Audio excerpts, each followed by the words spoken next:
My close friend Ron McAnally is one of the most respected, successful, and honored horse racing trainers of all time. Ron came out of an orphanage and at one time worked for his uncle, who was a horse trainer. He came out to California in 1958 to win his first race.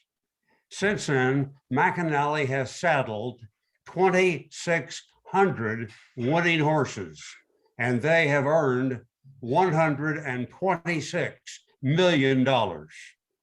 He has trained three Hall of Fame horses, John Henry, Bayacoa, and Passiana. Ron McAnally is now 89 years old, but he's still very active. He's up before dawn every day on the way to the track to love and train his horses. John Henry was Ron's most fantastic thoroughbred of all time. He came under McAnally's care when he was 3 years old after he had 12 victories. At one time, John Henry had been sold for $1,100. John Henry won 27 races for Ron and collected $6,300,000 in that time. In his career, John Henry finished first in 39 of 83 races, and he was in the money 76% of the time. He was voted U.S. Horse of the Year twice, and the second time at an astonishing age of 9.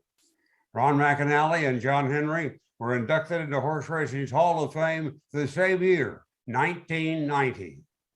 There was quite a bond between the two. He was such a great horse. He was just unbelievable. He'd get his rhythm up, and his head bobbing up and down, and like pumping an oil well. He's that kind of horse. On the far turn, King Go-Go takes the lead, Doonesbury second, and John Henry moves through on the rail, right there third. He broke from the gate, he laid back. In the stretch, he came on, and he won going away. Down the stretch they come. John Henry on the outside gets to the front ahead. King Go-Go on the inside second. Fine Paster third. Coming into the final 16th of a mile. It's John Henry getting to the front by 1 length. John Henry. Like so many stories I can tell you about John. He was just, his will to win was unbelievable. Where did it come from? Wonderful. What quite a story. How did you come to train John Henry?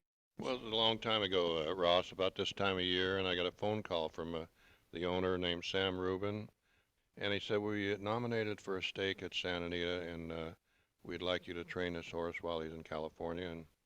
And that's how it all began. I'd never met the owner and never saw the horse race, and the next morning after he arrived, I went around the barn and looked at him, and he's standing back in the corner like an old horse. He didn't look like much at the time. He had long hair, and it was in the fall of the year. And he was scheduled to run at 5 o'clock that night, of which he did, and he ran very well. He finished second. And, of course, the story goes on from there. And I heard a lot of stories about how mean and nasty he was. And my thoughts at the time was, don't mistreat him.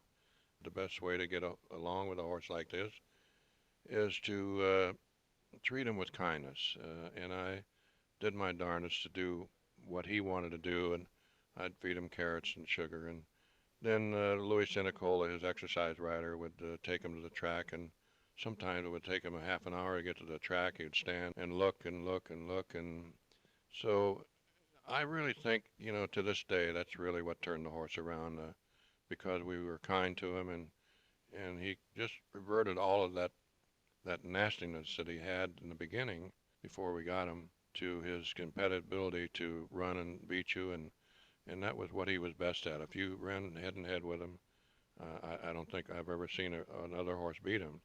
The only way you could beat him is that you snuck up on him right on the finish line. Why did you believe in him early? I think it was because of that first race, Ross.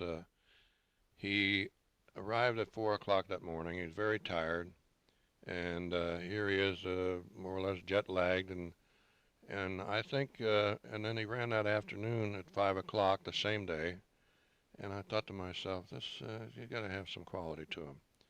And I kept treating him better, and and trying to get along with him, and because he he would put the groom up against the wall and sort of bite at him and kick at him, but the groom knew him. Jose was with him all the time that we trained him, and Senecola was very good, and Eduardo into, it was a team effort,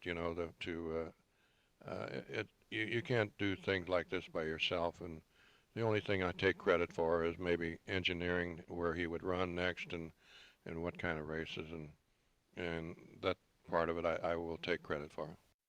How old was he when you got him? The time we got him, we got him late in his 3-year-old year, and of course he lived till he was 32, but we had him through 9 years, and something that's unheard of in racing or any sport. He was Horse of the Year at the age of 9. Would it be fair to say that you turned John Henry around? Well, I take a little bit of the credit, I think, Ross, because at the time that we got him, he had been running and claiming races in Louisiana, and even in New York he ran in a claiming race, and several people came up to me after that and said, gee, we could have claimed that horse, and I said, well, he was in for the price, it's an afterthought now. But originally sold for $1,100 when he was a weanling, and the people who bought him as a weanling resold him the following year for $2,200. They doubled their money.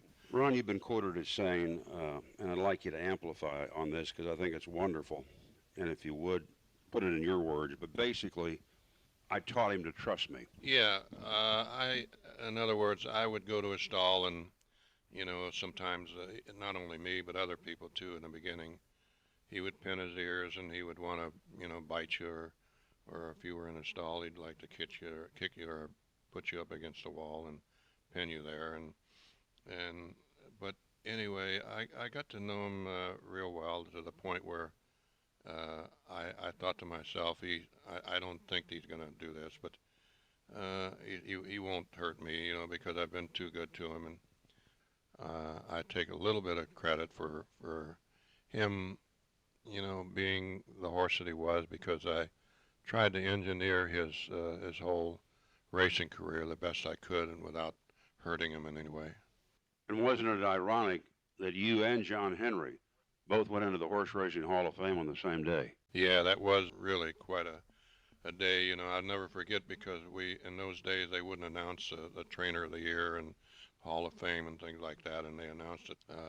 Laura, our daughter, and our family were sitting on the TV, and they announced, being elected to the Hall of Fame, and so when I had to get up on the stage the following week to make my speech, I got up and said, I looked in the sky and said, why me? I'm just another person. Why did you choose me to train a horse like this and be the trainer of the great John Henry? So you had a friendship with him for what, 29 years? Yeah, more or less 29 years, because we got him actually as a 3-year-old, and up until that time, I don't think anyone had really ever heard of him. People sent me pictures when he had won some claiming races in Louisiana, and I still have him at home, and it was just in those days that we really, I couldn't believe that he was running in a claiming race. When John retired, Sam Rubin, who was the owner, said to you, Ron, you're a true lover of animals, and I've never seen anyone display more feelings for animals than you. That's quite a compliment. Yeah, and even to this day, Ross, whether it be any kind of animal, horses, especially horses, because, I was raised around them in Kentucky, and of course, I look back on my life and John Henry's life, and we were both kicked around, and I was raised in an orphanage, and more or less like him. They didn't want him because he didn't have any breeding, and he was just sort of an underdog. And that's what I look back on both of our lives, and what I'm really proud of, because working our way up like that and accomplishing what we have accomplished, and so that's something I'll cherish forever. Ron, how do you communicate with your horses? Well, it's funny, Ross, but a lot of people think horses are dumb. There are some dumb, but some are smart, and he was very smart. and we have some that are too smart, and I try to psychoanalyze them, and these horses that are too smart. But with John, I think I had him figured out in the beginning, and the more I figured him out, and the more I got along with him, the better he got, and he just he was just unbelievable. Talk to me also about comments that you've made about smothering your horses with kindness, because your feeling is if you treat them better, they're going to run better. Yeah, I've been around some other trainers and other people in the past, with horses, and like not only horses but dogs and cats and whatever, and if you start mistreating them, they're not going to be good to you, and you don't get along with them. And I've had grooms that worked for me in the past, and those particular grooms would mistreat a horse, and those were the grooms that didn't win any races. I remember when I was a groom, I just loved my horses, and I'd always hug them and kiss them on the lips, and things like that. And I think they really communicated a lot more than people realize. But yet the next groom next to me got all the good horses to take care of, and he couldn't win a race, and we were winning all the races. But I think I learned that from the beginning when I was very young. That brings up an interesting topic, and that is that you feel strongly about protecting horses and their rights. How do you speak out or protest? Well, I think a good example was, the only time that I really get upset or get down is if I see one of our animals on the track that breaks a leg and has to be put down. It hurts me really bad. Example, when we were running in the Breeders' Cup one year with Bayakoa at Belmont Park, and it was east against west, and a filly named Go for One was the best eastern horse, and we were the best western horse. You also made a statement one time about we get so much enjoyment out of horses, and then you completed that by saying all they ask from us is...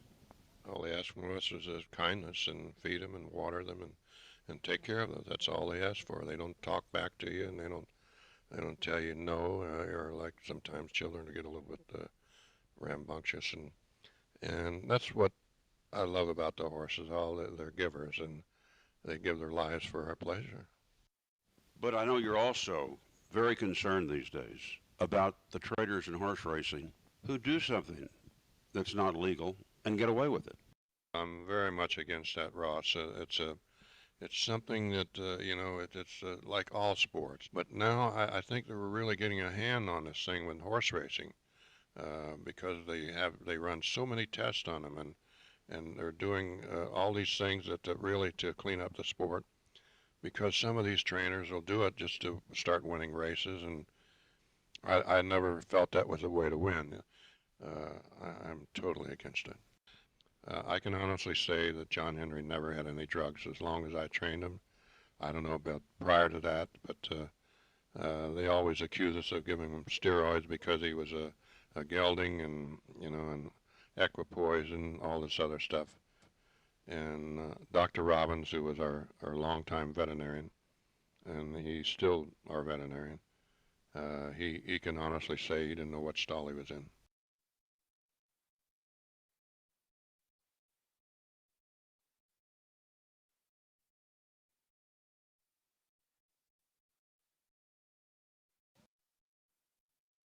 Ron, congratulations for being courageous enough to put the horse's welfare above the horse's victories, and I think that you really have represented the horses themselves very well over the year. Well, thank you, Ross, and it's been a pleasure to talk with you, and maybe someday in the near future we'll do it again.